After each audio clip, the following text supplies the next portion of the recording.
What's going on for you and how could I help? Well, thank you for the appointment. Really big fan of yours. So small little story about myself. I had the plan of going into law school right after undergrad. Um, I took a LSAT prep course during the summer. Was about to take it. Good time. Thought I would take it around like the September LSAT, send applications, October, whatnot. But in that prep course, I fell behind. I got my wisdom teeth removed early on, and after that, I just can never keep up. So that's what happened. Right, right. I hear what you're saying. So you're back on track now. When are you planning on taking the LSAT and what do you think is giving you the most trouble right now? Oh, I want to get it done. I want to say August. Like, I want to send the applications as soon as possible. Like, early admissions. I already delayed my application process, so the least I could do is, submit it as early as possible. But just talking with a friend, I think it might be best for me to maybe cut that mentality shorter, because it seems like the more I give myself time, the more like my mind thinks, you have time. So, but definitely July or August. Gotcha. Take the LSAT.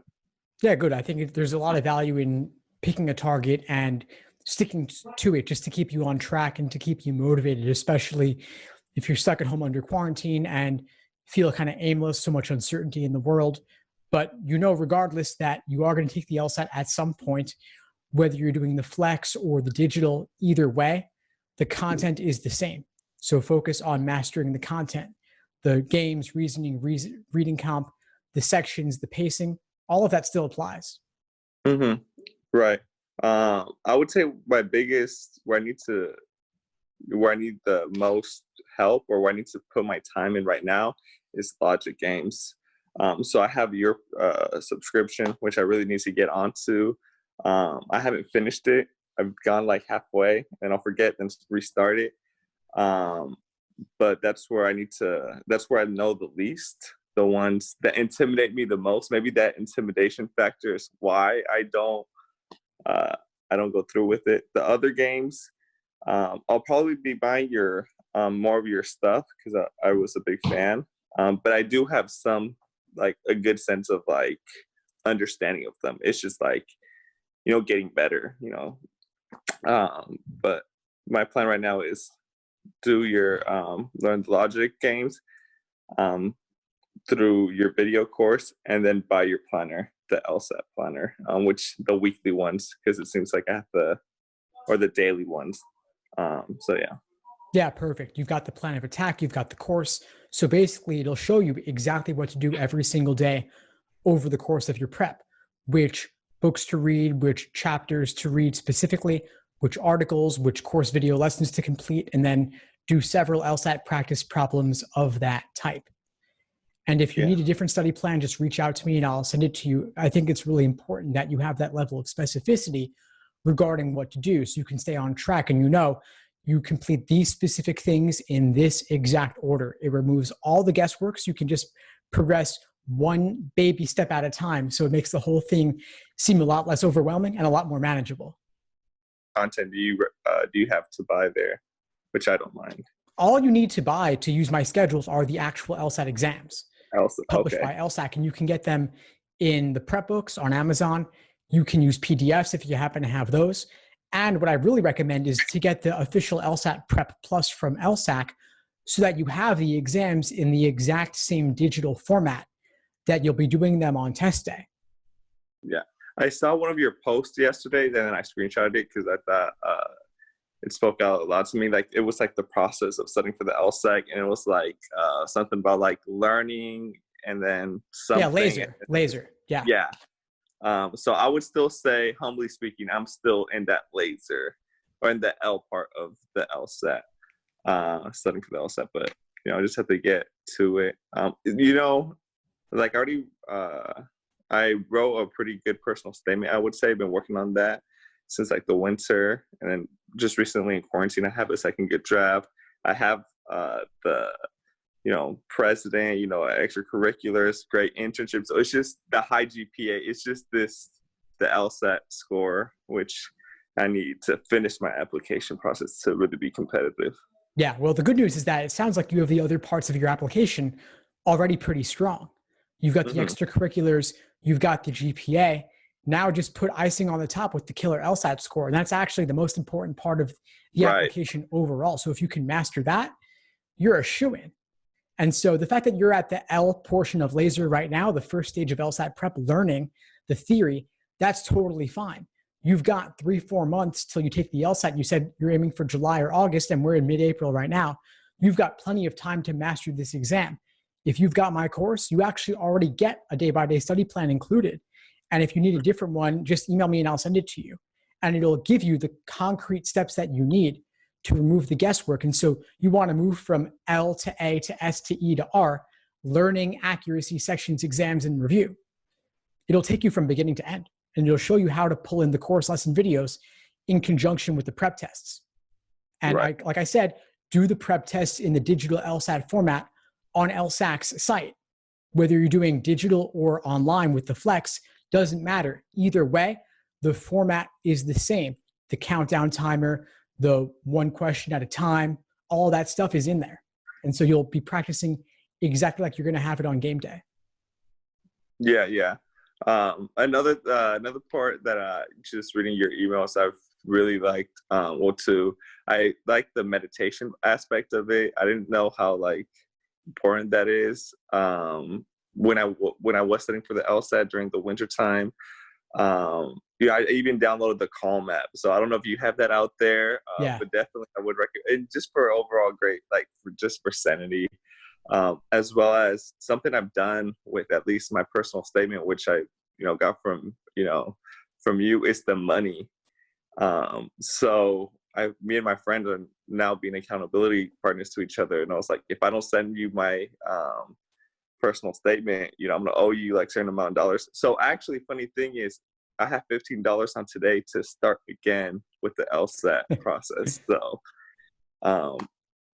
it's funny how money could really be an incentive.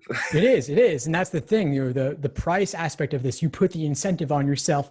If you don't study, it's going to cost you $15. So you're actually saving $15 by studying based on the agreement that you established with your friend. And that's important because it might seem silly and seem like a token now.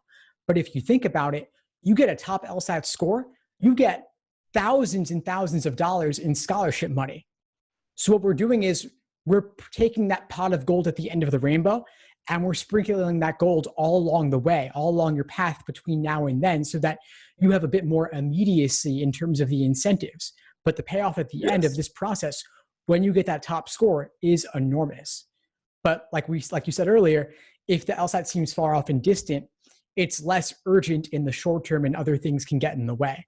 So if you place those short-term incentives along the road to success, it'll keep you moving along. Mm-hmm. All right, I have one question for you.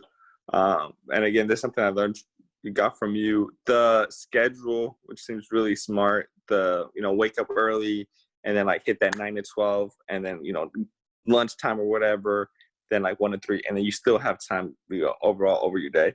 I think during this quarantine, something that has prevented me from studying is that mentality of I started waking up at 5 a.m. and that's good. Did my meditation, I'm Catholic, pray, read or whatever, social media for a couple of days or so. And then I got into that habit. It was I woke up at 8 a.m. instead of 6 a.m. Therefore, I can't start at 9 or 10 a.m. like I would like to. And that's been that terrible mentality that I've been having. If I don't fit that 9, that schedule particularly, I'm no, I'll just do it tomorrow. I'll try to wake up, but it's been such a failure. So do you have a plan B or another or do you have any advice for that? Well, you could shift everything later theoretically. In practice, though, that's much harder to do. Right. So I think it all starts with step one. If you woke up at 8 a.m. one day, that's fine. But next day, get back at it with 6 a.m. And if you just have that alarm go off at 5, 6 a.m., no matter what, it's going to be a lot harder for you to sleep in, to stay up late that night. Hmm. So I would say keep the early morning consistency there, because while the LSAT prep may have fallen by the wayside, I'll bet you still went on the social media, right? Yeah. It hooks you in. That's part of the system. It's not it doesn't speak on you directly because everyone's affected in that way. But you've got to just set yourself up for success from day one, and that starts with you waking up. If you stay up late, it's much easier to do non-LSAT things at 11 p.m. than it is to study for the LSAT at 11 p.m. Right. If you wake up at 5, 6 a.m., you're not going to be wasting time in the morning. You're like, I woke up for a reason. I'm going to knock out the LSAT and be good for the day. So I'd say just keep setting that alarm early and you'll get back into it. Yeah. Thank you. So that'll be doing afternoon practice because I didn't wake up so early, but hopefully I can start waking up early. And then in that week where I was waking up early, it's crazy how much, how productive you could actually, who would have thought? Well, it's also nice because nobody else is up that early. So those distractions aren't there. Yeah. And even for the days where you do wake up late, that's fine. It's okay to have a day off every now and then, but maybe do a little something at least. At least if you could knock out 1 hour or 2 hours, that's better than 0. Mm-hmm. Got it. And then for personal statements and everything like that, do by any chance, I don't know if you have it on your website, like I know you've given out advice. Do you read them? Do you charge anything to potentially give advice for that or no? Or would that be an email type of thing? I do have packages for admissions coaching, and I could send you more information on that. Yeah. Okay, great. I want, besides the LSAT, which hopefully, first I get that all, I want my application to be holistically, because even though the LSAT is important, the more I've learned about, I've gone to law schools, they do take a really holistic approach, I think, to the application process. Well, they do look at everything. They do look at everything. Yeah. The numbers obviously are the most important factor, but you want everything to be strong. And so it's not as if working more on your personal statement has to detract from your LSAT prep. You could switch back and forth, take a break from the LSAT every now and then rather than doing something unrelated, at least you edit your personal statement a little bit more. And then you've also got the time down the line. Once you've taken the LSAT, you've got a couple weeks before you get your score back. And so that's a great time to work on those other aspects as well. Mm-hmm. I think I know the answer to this, but I signed up for LSATs maybe 1 or twice. And then I canceled them, never took the exam. Law schools do not see that, correct? So if you withdraw before the exam day and you don't ever set foot inside there, and you withdrew online, then they will never know that you were even registered for that test. Okay, got it. Okay, just making sure. Yeah, awesome. Well, we're about up for today, Jesus, but it's been great connecting with you. Yeah, thank you. Thank you for the emails and everything like that. I do appreciate your content. It's just, finding that. I think one time you called it the Jedi focus or whatever. I really just have to get into that, and the rest is on me. Exactly. So I appreciate the call. Yeah, of course. Sure. Before we sign off, what would you say is the biggest insight you got from our call today? I would say definitely some inspiration. So, guidance. So overall guidance is what I would say. Awesome. Well, keep in touch. Let me know if you need anything as you move forward. Thank you so much. Thanks for tuning into the show. Please subscribe if you haven't done so already to be notified of new episodes as I release them. And feel free to reach out if you need anything at all as you move forward with your prep. I'm happy to help however I can. In the meantime, I'll wish you all the best and take care.